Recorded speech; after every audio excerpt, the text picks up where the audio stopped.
నమస్కారం. TV6 news వార్తలకు స్వాగతం. ముందుగా వార్తల్లోని ముఖ్యాంశాలు.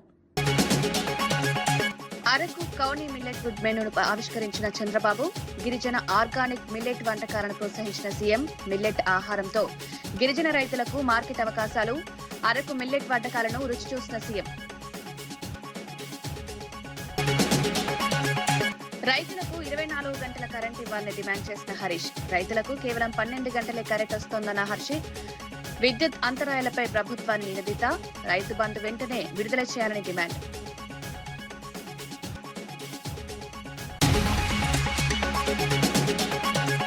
కోకాపేటలో మెడికవర్ ఆసుపత్రి ప్రారంభించిన సీఎం రేవంత్. వైద్య రంగంలో పెట్టుబడులను ప్రోత్సహిస్తామన్న సీఎం. హైదరాబాద్ ఫార్మా హబ్ గా ఎదుగుతోందన్న రేవంత్. ఆధునిక వైద్య సేవలకు మెడికల్ ఆసుపత్రి ప్రారంభం. జువ్వలదిన్నెలో పరిశ్రమకు శంకుస్థాపన చేస్తున్నారు లోకేష్. డిఫెన్స్ ఇంజనీరింగ్ ప్రాజెక్టుతో ఉద్యోగావకాశాలు.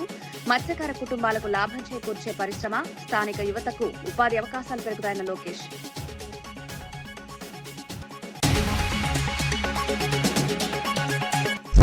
జగన్ వ్యాఖ్యలపై తీవ్రంగా స్పందించిన మంత్రి పయ్యావుల. కూటమి ప్రభుత్వంపై ఆరోపణలు అసత్యమన్న కేశవ. అధికారాన్ని కోల్పోయిన బాధతో వ్యాఖ్యలు చేశారని వ్యాఖ్య. ప్రజలను తప్పుదోవ పట్టించొద్దని మంత్రి.